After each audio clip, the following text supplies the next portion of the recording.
Hello everyone and welcome! Today I've got something a little different on the bench. For the first time on this channel, I've got what you might consider a basher. While this is certainly a bit different from the more lifelike cars and trucks that I usually feature on this channel, this all-new FMT24 monster truck comes from a brand I've featured many times on this channel, FMS. While most known for their highly detailed crawlers and trail trucks, FMS seems ready to venture into a new genre of the RC hobby. Let's find out if this new FMT24 lives up to the hype with a full unboxing, overview, and test drive.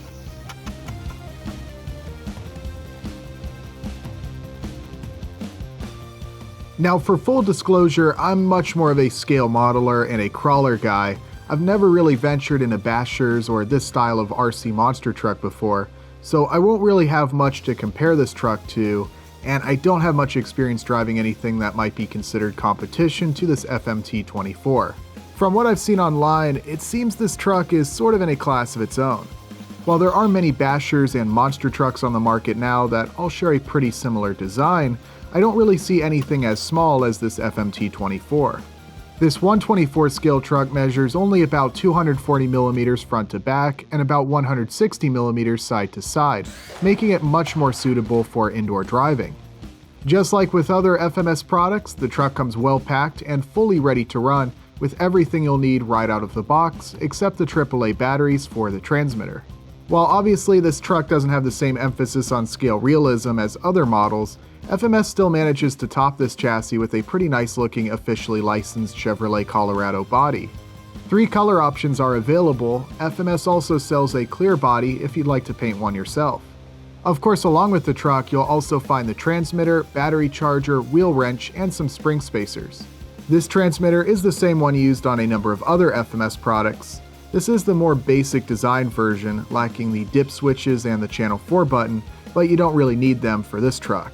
The channel 3 switch on the side is what you'll use to switch between low and high gear. A detailed manual is also included with useful information for beginners and exploded diagrams if you need to take the truck apart.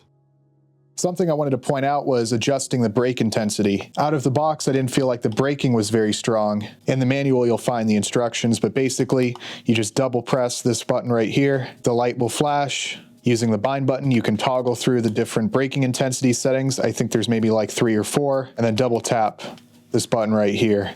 Very simple, and it's something you might want to adjust. The body clips into place using a few tabs, similar to some other vehicles from FMS, such as the Power Wagon and Smasher. The clips do a pretty good job of keeping the body solidly attached, while not being too difficult to remove. The chassis is mostly plastic, with all of the driveline components and gears being made of metal. The chassis overall is relatively lightweight, and the plastic seems durable while having some flexibility, which will hopefully prevent parts from breaking. Should a replacement part be needed though, it does appear that FMS stocks all of the replacement parts on their site, and they seem to be reasonably priced. This truck is 4-wheel drive with 4-wheel independent suspension, and it has an open differential both in the front and rear. Along with the metal driveline and gears, this also has a metal gear steering servo and full ball bearings.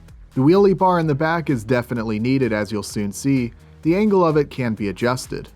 I'm not sure whether or not these are oil-filled shocks, but they're definitely dampened and seem to do a pretty good job of absorbing the impacts. A 900 mAh 2S LiPo is included with the truck, feeding a 370 can brushed motor hooked up to a 2-speed transmission. Judging by the packaging and manual, it appears a brushless version may be on the horizon. As you'll see though, this brushed motor has plenty of pep.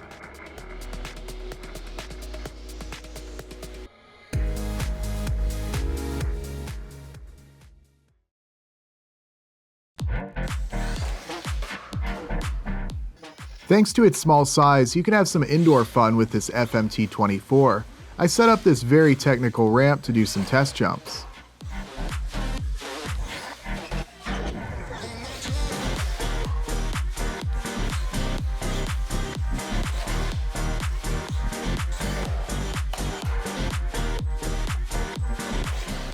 This carpet provides plenty of traction, and this thing will easily pop wheelies. This truck feels like it has plenty of power, and it's definitely fun to drive around. The turning radius is really good for navigating around some tight corners and more confined areas such as this. Here's a look at the top speed when it's in low gear. I'm not really sure how many buyers are going to want to do a lot of driving in first gear, but it is an option, I suppose. It's kind of cool to see some of the tech developed for the FCX series making its way to other platforms as well. When you shift into high gear, I would estimate the top speed to be somewhere between 15 and 20 miles per hour. Not exactly setting the pavement on fire, but for a truck this small, that's pretty quick.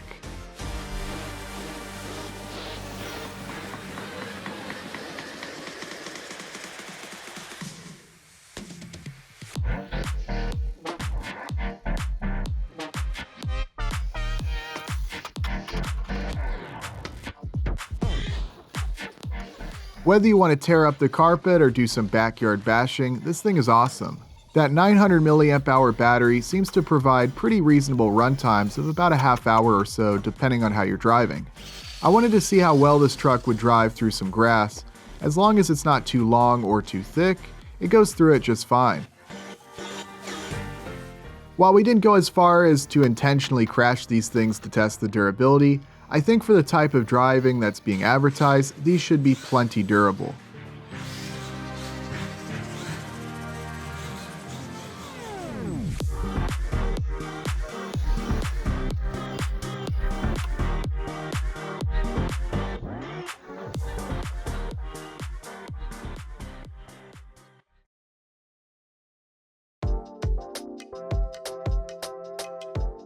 Both of these trucks held up great. A lot of fun to drive. Certainly gave them a few scratches. In fact, the little emblem on the front fell off. But any damage or wear is just surface level. They work just fine. The quick release body works pretty well, although it did kind of slip out on a few occasions. Pretty easy to remove and replace the body when you need to. I don't know if I'm a huge fan of this style of battery strap. Sometimes it can be just a bit of a pain to get it on there. If I'm being honest, I might prefer the more conventional style Velcro, but it's a small nitpick. So far, it seems to be a pretty durable platform. We weren't just crashing it into stuff at full speeds, but we definitely had a few tumbles. Nothing to report damage-wise so far. While the 2-speed transmission is awesome on the crawlers, much like with the Smasher I reviewed a little while back, I'm not sure I see a whole lot of need for the lower gear. Maybe if you're letting a child drive it and you don't want it to go full speed. I don't know, beyond that, I'm not sure I see much of a need for that 2-speed. Hopefully it's robust enough to handle some abuse. We did a few neutral drops just for fun. Probably not a good idea though. The FMT24 may be FMS's first RC vehicle of this type, being a departure from the super scale hardbody crawlers that we've become familiar with, though it seems this new rig is just as solid, well thought out, and fun to drive as prior models. There doesn't seem to be a lot of bashers or monster trucks available in this scale, making the FMT24 somewhat unique. It is cool seeing a RC truck of this type in a smaller scale, making it a great option for some indoor racing or bashing. $150 seems like a pretty reasonable price for what you're getting, about in line with the price FMS charges for the FCX series trucks, though obviously this FMT24 is going to offer a different driving experience. If you're interested in ordering one of these trucks, I have included the link to where they can be purchased below in the description. Big thanks to FMS for sending these trucks for review. If you have any questions, feel free to leave them below in the comments. As always, thank you all very much for watching, and I'll see you next time.